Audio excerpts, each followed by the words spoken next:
ನಮ್ಮ ಅಧಿಕಾರಿಗಳು ಹೋಗ್ಲಿಲ್ಲ ಅಂತ ಹೇಳಿ ಪಾಪ ಅವರ ಆರೋಪಗಳನ್ನು ಕೂಡ ಮಾಡಿದ್ರು. ನಾನು ಅವ್ರಿಗೇನು ಉತ್ತರ ಕೊಡುವಂತ ಅವಶ್ಯಕತೆ ಇಲ್ಲ. ಆದರೆ ರಾಜ್ಯದ ಜನತೆಗೆ ತಿಳಿಸಬೇಕಾದ ನನ್ನ ಅವಶ್ಯಕತೆ ಇದೆ. CWRC ಮುಂದೆ ನಮ್ಮ CNL MD ಅವರು ಸದಸ್ಯರಾಗಿರ್ತಾರೆ. ಅವರ ಜೊತೆಗೆ ಕೆಲವು ಇಬ್ಬರು ಅಡ್ವೈಸರ್ಸ್ ಕೂಡ ನಾವು ಕಳಿಸಿರ್ತೀವಿ. ಅವ್ರ 3 ಜನನು ಕೂಡ ಪಾರ್ಟಿಸಿಪೇಟ್ ಮಾಡಿ ಅವ್ರು ಏನು ವಾದವನ್ನ ಮಂಡಿಸಬೇಕು ಮಂಡನೆ ಮಾಡಿದ್ದ ಎಲ್ಲ ವಾದಗಳು ಕೂಡ ದಾಖಲೆಗಳಿದೆ. ಅದಾದ ಮೇಲೆ ನಿನ್ನೆ ಕೂಡ ಅಪೀಲ್ ಮಾಡಿದ್ರು. ಅವತ್ತು ಯಾರು ಬಸವರಾಜ ಬೊಮ್ಮಾಯಿಯವ್ರ ಹತ್ರ ಅಡ್ವೈಸರ್ ಇದ್ರು ಅವ್ರನ್ನೂ ಇನ್ನ ನಾವು ಇಟ್ಕೊಂಡಿದೀವಿ. ಅವರು ಕೂಡ ಪಾರ್ಟಿಸಿಪೇಟ್ ಮಾಡಿದ್ರು. ಅವರೆಲ್ಲ ಸಲಹೆಗಳನ್ನು ಕೂಡ ಅವರೆಲ್ಲ ಕೊಟ್ಟಿದ್ದಾರೆ. ನಿನ್ನೆ ಈ ಆರ್ಡರ್ಕಿನ ನಮಗೆ ಸ್ವಲ್ಪ ಕಡಿಮೆ ಮಾಡಿ, ಸ್ವಲ್ಪ ಟೈಮ್ ಕೊಡಿ, ಡೆಫರ್ ಮಾಡಿ ಅಂತ ಹೇಳಿ ನಾವು ಕೂಡ ಮನವಿ ಮಾಡಿದ್ದು. ಅವರು ಇಲ್ಲ, ನಿಮ್ಗೆ ಇನ್ನೂ ಜಾಸ್ತಿ ನೀರು ಬರ್ತಾ ಇದೆ, ನಮಗೆ ಬಿಡಬೇಕು ಅಂತೇಳಿ ತಮಿಳುನಾಡು ಕೂಡ ಬಹಳ ಪ್ರಬಲವಾದಂತ ವಾದ. ನಮ್ಮ ಅಧಿಕಾರಿಗಳು ನನಗೆ ಬಹಳ ಸಮಾಧಾನ ತರೋ ರೀತಿಯಲ್ಲಿ ನಮ್ಮ ಪ್ರಿನ್ಸಿಪಲ್ ಸೆಕ್ರೆಟರಿ CWMA ಮುಂದೆ ಏನು ಸದಸ್ಯರಿರ್ತಾರೆ ಅವರನ್ನೇ ಖುದ್ದಾಗಿ ನೆನ್ನೆ ಭಾಗವಹಿಸಲಿಕ್ಕೆ ನಾನು ಕಳಿಸ್ಕೊಟ್ಟಿದ್ದೆ. ವರ್ಷಲ್ಲೂ ಬೇಡ ಅಂತೇಳಿ ನಮ್ಮ ಅಡ್ವೊಕೇಟ್ ಜನರಲ್ ಕೂಡ ಆ ಮೀಟಿಂಗ್ ಅಲ್ಲಿ ಪಾರ್ಟಿಸಿಪೇಟ್ ಮಾಡಿದ್ದಾರೆ. ಮಾಡಿ ಕೊನೆಗೆ ಅವರು ಕೂಡ ವಾದವನ್ನ ನಮ್ಮ ACS ಅವರು ಕೂಡ ಅದಕ್ಕೆ ಸಂಬಂಧಪಟ್ಟಂತ ಒಳ್ಳೆ ವಾದವನ್ನು ಕೂಡ ಅವರು ಮಂಡಿಸಿದ್ದಾರೆ. ಅವರು ಏನು ತೀರ್ಮಾನ ಕೊಟ್ಟಿದ್ದಾರೆ, ನಿಮ್ಗೆ ನಾವು ಕೊಟ್ಟಿರೋದೇ ಕಡಿಮೆ, ನಿಮ್ಗೆ ಪ್ರತಿದಿನ ಇಷ್ಟು TMC ಒಳಹರಿವು ಬರ್ತಾ ಇದೆ, ನಾವ್ಯಾರು ಮುಚ್ಚಿಡಕ್ಕಂತೂ ಆಗಲ್ಲ. ಎಷ್ಟು ಒಳಹರಿವು ಬರ್ತಾ ಇದೆ ಅನ್ನೋದನ್ನ ನಾವ್ಯಾರು ಕೂಡ ಅದನ್ನ, ಯಾಕೆಂದ್ರೆ ಅಳತೆ KRSಲ್ಲೂ ಅವ್ರಿಗಿದೆ, ಕಬಿನಿಲೂ ಇದೆ, ಆರಂಗಿಲೂ ಇದೆ ಮತ್ತು ಹೇಮಾವತಿಯಲ್ಲೂ ಅವ್ರಿಗಿದೆ, ಗೇಜ್ಗಳಂತೂ ಇದೆ. ಸೊ ಈಗಾಗಲೇ ಹಾರಂಗಿ 95% ತುಂಬಿದೆ, ಕಬಿನಿ 83% ಸ್ಟೋರೇಜ್ ಇದೆ, KRS 36% ಇದೆ, ಆರಂಗಿ 67% ಇದೆ. ಈ ಮೀಟರ್ನ ಹಾರಂಗಿ 95%, ಕಬಿನಿ 83%, KRS 36%, ಹೇಮಾವತಿ 67%. ಇಷ್ಟು ನೀರು ಇದೆ. ಇದನ್ನ ನಾವು ಏನು ಹೆಚ್ಚು ಕಮ್ಮಿ ಮಾಡೋಕ್ಕಾಗಲ್ಲ. ಮೀಟರ್ ನೀವು ಅಧಿಕಾರಿಗಳು ಆಗಲಿ ಯಾರೇ ಆಗಲಿ ಹೋಗಿರ್ತಾರೆ, ದಾಖಲೆಗಳು ಸೆಂಟ್ರಲ್ ಗವರ್ಮೆಂಟ್ ಹತ್ರನೂ ಇದೆ, ತಮಿಳುನಾಡು ಹತ್ರ ಇದೆ, ಮಾಧ್ಯಮದವ್ರ ಹತ್ರ ಇದೆ, ಎಲ್ಲರ ಹತ್ರನೂ ಈ ದಾಖಲೆ ಇದೆ. ಪ್ರತಿದಿನ 15 TMC ಬಿಡಬೇಕು ಅಂತೇಳಿ ಈಗೇನು 3,500 ಆದೇಶ ಕೊಟ್ಟಿದ್ದಾರೆ. ಅಂದ್ರೆ 15 ದಿನಕ್ಕೆ 4.56 TMC ಬಿಡಬೇಕು ಅಂತ ಮಾರ್ಗದರ್ಶನ ಕೊಟ್ಟಿದ್ದಾರೆ. ಈಗ ಹೆಚ್ಚು ಕಮ್ಮಿ ನಮ್ಮ ಹೊಳಹರಿವು 1-2 TMC ಒಟ್ಟು ಎಲ್ಲ ಸೇರಿ ಬರ್ತಾ ಇದೆ. 25,000 ಅಷ್ಟು ಒಳಹರಿವು ಬರ್ತಾ ಇದೆ. ಅದರಲ್ಲಿ 3,500 ಕ್ಯೂಸಿಕ್ಸ್ ಬಿಡಬೇಕು ಅನ್ನೋದು ಒಂದು ಮಾರ್ಗದರ್ಶನ ಇದೆ. ಸೊ ಇದು ಅವರು ಕೂಡ ಅವರ ದಾಖಲೆಯಲ್ಲಿ ಕನ್ಫರ್ಮೇಷನ್ ಮಾಡಿದ್ದಾರೆ. CWRC ಮತ್ತು CWMA ಇಬ್ರು ಕೂಡ ಇಷ್ಟು ಒಳಹರಿವು ನಿಮಗೆ ಬರ್ತಾ ಇದೆ ಅನ್ನೋದನ್ನ ಅವರು ದಾಖಲೆಯಲ್ಲಿ ಕನ್ಫರ್ಮ್ ಮಾಡಿದ್ದಾರೆ. ನಿಮಗೆ ಕಡಿಮೆ ಇದೆ ಅಂತ. ಆದರೂ ಕೂಡ ನನ್ನ ಕರ್ತವ್ಯ, ನಮ್ಮ ಸರ್ಕಾರದ ಕರ್ತವ್ಯ, ನಾವು ರಾಜ್ಯದ ಹಿತವನ್ನ ಕಾಪಾಡಬೇಕು. ನಾನು ನನ್ನ ಕಷ್ಟಕಾಲದಲ್ಲಿ ನಮ್ಮ ರೈತರದ ಪರಿಸ್ಥಿತಿ ಏನಿತ್ತು ಅಂತ ನನಗೆ ಅರಿವಿದೆ. ನಾನು ಅದನ್ನು ಬಿಚ್ಚಿ ಮಾತಾಡೋಕೆ ಹೋಗುದಿಲ್ಲ. ಯಾರಿಗೇನು ರಕ್ಷಣೆ ಮಾಡಬೇಕು ಆ ರಕ್ಷಣೆ ಮಾಡ್ಕೊಂಡು ಬಂದಿದ್ದೇವೆ. ಈ ವರ್ಷನೂ ಕೂಡ ನಾನು ನಮ್ಮ ಶಾಸಕರ ಹತ್ರ ಸಭೆ ಕರೆದು ಅವ್ರ ಹತ್ರ ಕೂಡ ರಾಮಲಿಂಗಾರೆಡ್ಡಿಯವರು ಮಾತಾಡಿ ಅವ್ರಿಗೇನು ರಕ್ಷಣೆ ಮಾಡಬೇಕೋ ನಾವು ಮಾಡಿದ್ದೇವೆ. ಕುಡಿಯೋ ನೀರಿಗೆ ಏನು ರಕ್ಷಣೆ ಮಾಡಬೇಕೋ ಮಾಡಿದ್ದೇವೆ. ಕೆರೆಗಳನ್ನು ತುಂಬಿಸುವಂತ ನೀರು ಏನ್ ಮಾಡಬೇಕೋ ಮಾಡಿದ್ದೇವೆ. ಕಾಂಗ್ರೆಸ್ ಸರ್ಕಾರ ಯಾವಾಗಿದೆ ಬಂಗಾರಪ್ಪನವ್ರ ಕಾಲದಿಂದ ಹಿಡಿದು ಇಲ್ಲಿವರೆಗೂ ಎಸ್.ಎಂ. ಕೃಷ್ಣ ಅವ್ರ ಸರ್ಕಾರ ಇರ್ಬೋದು, ಸಿದ್ದರಾಮಯ್ಯ ಕಾಲ ಇರ್ಬೋದು, ಎಲ್ಲ ಸಂದರ್ಭದಲ್ಲೂ ಕೂಡ ನಾವು ಈ ರಾಜ್ಯದ ಹಿತಕ್ಕೆ ಎಲ್ಲ ತರದ ರಕ್ಷಣೆಗೆ ನಾವು ನಮ್ಮ ಬದ್ಧತೆಯನ್ನು ನಾವು ತೋರಿಸಿಕೊಂಡು ಬಂದಿದ್ದೇವೆ. ಇವತ್ತು ಕೂಡ ನಾನು ರಾಜ್ಯದ ಹಿತವನ್ನ ಕಾಪಾಡಬೇಕಾದ್ದು ನನ್ನ ಕರ್ತವ್ಯ ಇದೆ. ನಮ್ಮ ಸರ್ಕಾರದ ಬದ್ಧತೆಯನ್ನು ಕೂಡ ಈಗಾಗಲೇ ನಾವು ವ್ಯಕ್ತಪಡಿಸಿದ್ದೇವೆ. ಅವರು ಆದೇಶ ಕೊಟ್ಟ ತಕ್ಷಣ ನಾವು ಅದಕ್ಕೆ ಒಪ್ಪದೆ ನಾವು ಅಪೀಲ್ ಹೋಗಿದ್ದೇವೆ. ಈಗ ನಮ್ಮೆಲ್ಲ ವಿರೋಧ ಪಕ್ಷದ ನಾಯಕರುಗಳು ಕೂಡ ಅನೇಕ ಸಲಹೆಗಳನ್ನು ಮಾಧ್ಯಮದಲ್ಲಿ ಕೊಟ್ಟಿದ್ದಾರೆ. ಇದಾದ ಮೇಲೆ ನಾವು ಅಪೀಲ್ ಹೋಗೋಕ್ಕಿಂತ ಮುಂಚಿತವಾಗಿ ನಾನು ನಮ್ಮ ಕೇಂದ್ರದ ಆಲ್ ಪಾರ್ಟಿ ಮೀಟಿಂಗ್ ಅನ್ನು ಕೂಡ ಕರೆದಿದ್ದೆ. ನಮ್ಮ ಎಂಪಿಸ್ ಮೀಟಿಂಗ್ ಕರೆದಿದ್ದೆ.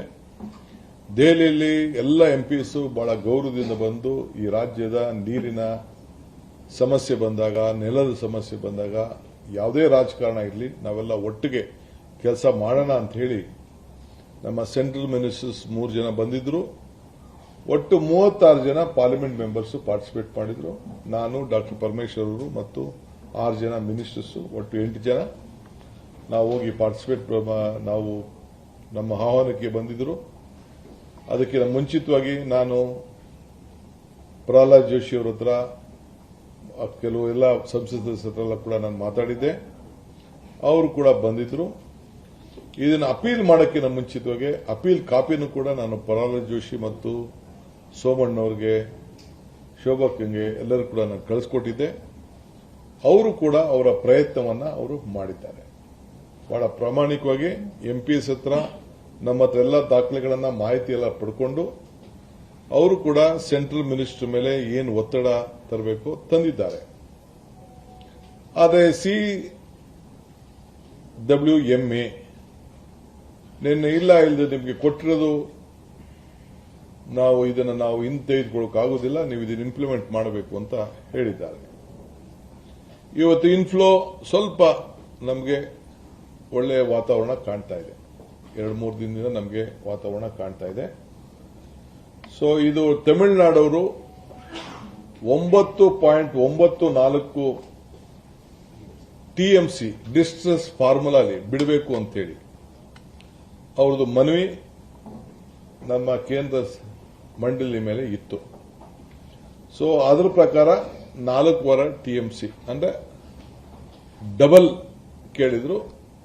ಅದು ಕಡಿಮೆ ಕೊಟ್ಟಿದ್ದಾರೆ, ಅವರು ಅರ್ಧ ಕೊಟ್ಟಿದ್ದಾರೆ. ಈಗ ನಾವು ಇದನ್ನು ಕೂಡ ಮುಂದೆ ನಿನ್ನೆ ಏನು ನಮಗೆ ಆದೇಶ ಬಂದಿದೆ, ನಮ್ಮ ವಾದನ ಒಪ್ಪದೆ ಆದೇಶ ಬಂದಿದೆ. ಇದ್ರ ವಿಚಾರ ಚರ್ಚೆ ಮಾಡಲಿಕ್ಕೆ ನಾನು ಆಲ್ ಪಾರ್ಟಿ ಲೀಡರ್ಸ್ನ ಕರೆಸಿದ್ದೇನೆ, ಆಹ್ವಾನ ಕಳಿಸಿದ್ದೇನೆ. ಎಲ್ಲ ಮಾಜಿ ಮುಖ್ಯಮಂತ್ರಿಗಳು ಕೂಡ ನಾನು ಬರಬೇಕು ಅಂತೇಳಿ ರಿಕ್ವೆಸ್ಟ್ ಮಾಡಿದ್ದೀನಿ. ಆ ಭಾಗದ ಸಂಸತ್ ಸದಸ್ಯರುಗಳಿಗೆ, ಸೆಂಟ್ರಲ್ ಮಿನಿಸ್ಟರ್ಸ್ಗೆ ಮತ್ತು ನಮ್ಮ ಕೆಲವು ಮಂತ್ರಿಗಳಿಗೆ ಅದು ಕೂಡ ನಾನು ಆಹ್ವಾನವನ್ನು ಕೂಡ ನಾನು ಕಳಿಸಿದ್ದೇನೆ. ನಾಳೆ 11 ಗಂಟೆಗೆ ನಮ್ಮ ರಾಜ್ಯದಲ್ಲಿ ಭಾನುವಾರ ನಾಳೆ ಪ್ರೈಮ್ ಮಿನಿಸ್ಟರ್ ಬರ್ತಾ ಇದ್ದಾರೆ. ಸೊ ಅವರು ಮೈಸೂರಿಗೆ ಬರ್ತಾ ಇದ್ದಾರೆ. ಸೊ ಅದಕ್ಕೆ ನಾನು ಸಂಡೇ ಅದಕ್ಕೆ ಫಿಕ್ಸ್ ಮಾಡಿದ್ದೇನೆ. ನಮ್ಮ ಲೀಗಲ್ ಟೀಮ್ ಹತ್ರ ಕೂಡ ಈಗಾಗಲೇ ನಾನು, ಪರಮೇಶ್ವರ್ ಅವರು ಮತ್ತು ನಮ್ಮ ರಾಮಲಿಂಗಾರೆಡ್ಡಿಯವರು ಆಲ್ ಲೀಡರ್ಸ್ ಸಂಬಂಧಪಟ್ಟಂತ ಲೀಗಲ್ ಲೀಡರ್ಸ್ ಏನಿದ್ದಾರೆ ಮತ್ತು ನಮ್ಮ ಬ್ಯೂರೋಕ್ರಸಿ ಏನಿದೆ ಅವರ ಹತ್ರ ಎಲ್ಲ ಕೂಡ ಚರ್ಚೆ ಮಾಡಿದ್ದೇನೆ.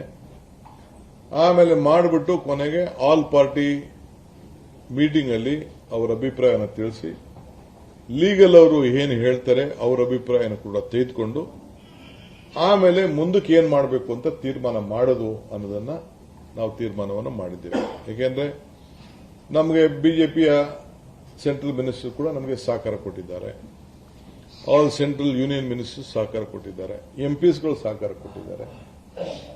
ಕೆಲವರು ಇಲ್ಲಿ ವಿರೋಧ ಮಾಡ್ತಾ ಇರ್ಬೋದು, ಪ್ರತಿಭಟನೆ ಮಾಡ್ತಾ ಇರ್ಬೋದು. ಅದಕ್ಕೆ ನಾನು ತಕರಾರು ಮಾಡಕ್ಕೆ ನಾನು ಹೋಗುದಿಲ್ಲ, ಚರ್ಚೆ ಮಾಡಕ್ಕೆ ಹೋಗುದಿಲ್ಲ, ಅವರವರ ಹಕ್ಕು. ಬಟ್ ರಾಜ್ಯದ ಹಿತವನ್ನು ಕೂಡ ಕಾಪಾಡ್ತಾರೆ ಅಂತೇಳಿ ನಾನು ಭಾವಿಸಿಕೊಂಡಿದ್ದೇನೆ.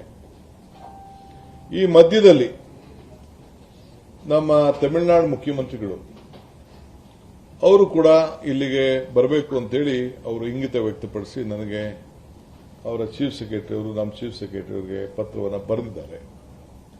3ನೇ ತಾರೀಕು ಬರಲಿಕ್ಕೆ ಎಲ್ಲ ಮಾಹಿತಿಯನ್ನು ಕೂಡ ಅವರು ಕೊಟ್ಟಿದ್ದಾರೆ. ಸೊ ನನ್ನ ಹತ್ರ ಕೂಡ ಮಾತಾಡಿದ್ದಾರೆ, ನಾನು ಅವರ ಹತ್ರ ಮಾತಾಡಿದ್ದೇನೆ. ಅವರ ಅಭಿಪ್ರಾಯ ಕೂಡ ಅವರ ರಾಜ್ಯದ ಹಿತ ಕಾಪಾಡಬೇಕು ಅನ್ನೋದು ಅವರ ಕರ್ತವ್ಯ ಇರ್ತದೆ. ನಮ್ಮ ಅಭಿಪ್ರಾಯ ಕೂಡ ನಾವು ನಮ್ಮ ರಾಜ್ಯದ ಹಿತವನ್ನು ಕಾಪಾಡಬೇಕು ಅಂತ ಕೂಡ ಇದೆ. ಸೌಹಾರ್ದತೆಯಿಂದ ಇದನ್ನ ಬಗೆಹರಿಸಿಕೊಳ್ಳಕ್ಕೆ ಸಾಧ್ಯನಾ ಅನ್ನೋದು ಅವರು ಚಿಂತನೆ ಮಾಡ್ತಾ ಇದ್ದಾರೆ, ನಾವು ಚಿಂತನೆಯನ್ನು ನಾವು ಮಾಡ್ತಾ ಇದ್ದೇವೆ. ಸೊ ನನಗೆ ಇಡೀ ದೇಶದ ಎಲ್ಲ ರೈತರು ಕೂಡ ಒಂದೇ. ನಾನು ಅಧಿಕಾರಕ್ಕೆ ತೆಗೆದುಕೊಂಡ ಮೇಲೆ ಮೊದಲನೇ ಬಾರಿಗೆ ನನ್ನ CR ಪಾಟೀಲ್ ಅವರಿಗೆ ಅಭಿನಂದಿಸಬೇಕು. ಅವರ ಅಧ್ಯಕ್ಷತೆಯಲ್ಲಿ ನಾನು ತೆಲಂಗಾಣ ಚೀಫ್ ಮಿನಿಸ್ಟರ್ ಮತ್ತು Andhra chief minister. Andhra chief minister ತಮಗೆಲ್ಲ ಗೊತ್ತಿದೆ, is one of the senior most politician ಈ ದೇಶದಲ್ಲಿ. ಅವರಿಗೆ ಆದಂತಹ ಒಂದು ದೊಡ್ಡ ಅನುಭವ ಇದೆ. ಅವರು ಕೂಡ ಈ ನೀರಾವರಿ ಇಲಾಖೆಯಲ್ಲಿ ದೊಡ್ಡ ಕ್ರಾಂತಿಯನ್ನ ಅವರ ರಾಜ್ಯಗಳಲ್ಲಿ ಮಾಡಿದ್ದೆಲ್ಲ ನಾವೆಲ್ಲ ಗಮನಿಸಿದ್ದೇವೆ. ಸೊ ಅವರು ಕೂಡ ಬಂದು ನಮ್ಮ ರಾಜ್ಯಕ್ಕೆ ಬಂದು ಗೇಟ್ ಓಪನಿಂಗ್ ಲೆಕ್ಕದಲ್ಲಿ ಬಂದು, ಸೊ ನಾವು 3 ಜನ ಕೂಡ ಏನು ತುಂಗಭದ್ರಾ ನದಿ ವಿಚಾರ, ಏನು ನಮ್ಮ ನೀರು 30 TMC ವೇಸ್ಟ್ ಆಗ್ತಾ ಇದೆ, ಶಿಲ್ಟ್ ತುಂಬಿಕೊಂಡಿದೆ, ಆ ಶಿಲ್ಟ್ಗೆ ಹೊಸ ಪರಿಹಾರ ಕಂಡುಹಿಡಲಿಕ್ಕೆ ನಾವು ಒಪ್ಕೊಂಡು ಅವರೊಂದು ಕಮಿಟಿ ಕೂಡ ರಚನೆ ಮಾಡಲಿಕ್ಕೆ ಒಪ್ಕೊಂಡಿದ್ದಾರೆ. ಆ ಕಮಿಟಿ ಏನು ಹೇಳ್ತದೆ ಅದ್ರ ಪ್ರಕಾರ ನಾವು ಹೋಗ್ಲಿಕ್ಕೆ ಅಲ್ಲೊಂದು ಬ್ಯಾಲೆನ್ಸಿಂಗ್ ರಿಸರ್ವೇರ್ ಅವಶ್ಯಕತೆ ಇದೆ ಅಂತೇಳಿ ನಮ್ಮ ಇದರಲ್ಲಿ ನಮ್ಮ ಬಜೆಟ್ಗಳಲ್ಲಿ ನಾವು ಘೋಷಣೆಯನ್ನು ನಾವು ಮಾಡಿದ್ದೇವೆ. ಅದು ಕೂಡ ಅವರಿಗೆ ವ್ಯಕ್ತಪಡಿಸಿದ್ದಾರೆ. ಅದಲ್ಲದೆ ವಿವಿಧ ರೀತಿಯ ಆಪ್ಷನ್ಸ್ ಕೂಡ ಇದೆ, ಅದು ಕೂಡ ಒಪ್ಕೊಂಡಿದ್ದಾರೆ. ಜೊತೆಗೆ ನೀರಿನ ಜೋಡಣೆ ವಿಚಾರದಲ್ಲೂ ಕೂಡ ಗೋದಾವರಿ, ಕಾವೇರಿ, ಕೃಷ್ಣೆ ಲಿಂಕ್ ವಿಚಾರದಲ್ಲೂ ಕೂಡ ಅವರು ಪ್ರಸ್ತಾವನೆ ಕೊಟ್ಟಿದ್ದಾರೆ. ಅದಕ್ಕೂ ಕೂಡ ನಾವು ಸಮ್ಮತಿಯನ್ನು ಒಪ್ಕೊಂಡಿದ್ದೇವೆ. ನ್ಯಾಷನಲ್ ಪ್ರಾಜೆಕ್ಟ್ ಆಗಿ ಘೋಷಣೆ ಮಾಡ್ತೀವಿ ಅಂತ ಕೂಡ ಅವರು ಅಭಿಪ್ರಾಯ ವ್ಯಕ್ತಪಡಿಸಿದ್ದಾರೆ. 90-10 ಫಾರ್ಮುಲಾಲ್ಲಿ 90% ಕೇಂದ್ರ ಸರ್ಕಾರ ಇನ್ವೆಸ್ಟ್ಮೆಂಟ್ ಮಾಡ್ತೀವಿ ಅಂತ ಹೇಳಿದ್ದಾರೆ, 10% ಬೇರೆ ಬೇರೆ ರಾಜ್ಯದಲ್ಲಿ ಅಂತ ಹೇಳಿದ್ದಾರೆ. ನಮ್ಮ ರಾಜ್ಯಕ್ಕೂ ಕೂಡ ಅದಕ್ಕೆ ಶೇರ್ ಆಫ್ ವಾಟರ್ ಬರೋದು ಕೂಡ ಅವರು ವ್ಯಕ್ತಪಡಿಸಿದ್ದಾರೆ. ಅದನ್ನು ಕೂಡ ನಾವು ಒಪ್ಪಂದಕ್ಕೆ ನಾವು ಬಂದಿದ್ದೇವೆ. ಸೊ ಅದಕ್ಕೆ ನಾನು CR ಪಾಟೀಲ್ ಅವರಿಗೆ ಈ ಸಂದರ್ಭದಲ್ಲಿ ನಾನು ಅಭಿನಂದಿಸಲೇಬೇಕಾದ್ದು ನನ್ನ ಕರ್ತವ್ಯ ಕೂಡ ಇದೆ. ಸೊ ಮಹಾರಾಷ್ಟ್ರ, ನಮ್ಮ ಆಂಧ್ರ ಪ್ರದೇಶ ಮುಖ್ಯಮಂತ್ರಿಗಳು ಮತ್ತು ನಮ್ಮ ತೆಲಂಗಾಣ ಮುಖ್ಯಮಂತ್ರಿಗಳು ಕೂಡ ಅವರು ಬಹಳ ಬಂದು ಸಂತೋಷದಿಂದ ಅವರ ಇರಿಗೇಷನ್ ಮಿನಿಸ್ಟರ್ಸ್ನ ಮತ್ತು ಟೀಮ್ನ ಕರ್ಕೊಂಡು ಬಂದು, ಫೈನಾನ್ಸ್ ಮಿನಿಸ್ಟರ್ ಕೂಡ ಬಂದಿದ್ರು, ಅವರೆಲ್ಲ ಬಂದು ಭಾಗವಹಿಸಿ ಅವರು ಕೂಡ ಕೈ ಜೋಡಿಸಿದ್ದಾರೆ. ಸೊ ಆ ತುಂಗಭದ್ರಕ್ಕೆ ಒಂದು ಹೊಸ ರೂಪವನ್ನು ಬರ್ತದೆ. ಅದು ಕೂಡ ಈ ಸಂದರ್ಭದಲ್ಲಿ ನಿಮಗೆಲ್ಲ ತಿಳಿಸಲಿಕ್ಕೆ ನನಗೆ ಬಹಳ ಸಂತೋಷ ಆಗ್ತಿದೆ. ಈ ಕಾವೇರಿ ವಿಚಾರದಲ್ಲಿ ಇವತ್ತು ಅವರು ಕೂಡ ವ್ಯಕ್ತಪಡಿಸಿದ್ದಾರೆ. ಸೊ ಈ ಮಧ್ಯದಲ್ಲಿ ಕೆಲವು ಸಂಘಟನೆಗಳು, ಕನ್ನಡ ಪರ ಸಂಘಟನೆಗಳು, ಕೆಲವು ಬಿಜೆಪಿ ಸ್ನೇಹಿತರು, ರೈತ ಸಂಘಟನೆಗಳು ಕೆಲವು ಹೋರಾಟವನ್ನು ಮಾಡ್ತಾ ಇದ್ದಾರೆ. ನಾನು ಹೋರಾಟ ಮಾಡೋದು ತಪ್ಪು ಅಂತ ನಾನು ಹೇಳುವುದಿಲ್ಲ. ಬಟ್ ವಾಸ್ತವಾಂಶ ನಮ್ಮ ಸರ್ಕಾರ ಯಾವಾಗ ನಾವು ಸರ್ಕಾರದಲ್ಲಿ ಆಳ್ತಲಿದ್ದೇವೆ, ಎಲ್ಲ ಸಂದರ್ಭದಲ್ಲೂ ಕೂಡ ನಮ್ಮ ರಾಜ್ಯದ ಹಿತವನ್ನು ನಾವು ರಕ್ಷಣೆ ಮಾಡಿಕೊಂಡೇ ನಾವು ಬಂದಿದ್ದೇವೆ. ಯಾವ ಕಾರಣಕ್ಕೂ ನಮ್ಮ ರೈತರ ಹಿತವನ್ನು ನಾವು ರಕ್ಷಣೆ ಮಾಡಿ ಯಾವ ಕೂಡ ರೈತರ கையெல்லாம் ಬಿಟ್ಟಿಲ್ಲ ನಾವು. உடனுக்குடன் செய்திகளை தெரிந்து கொள்ள சன் நியூஸ் பெல் ஐகானை கிளிக் பண்ணுங்க.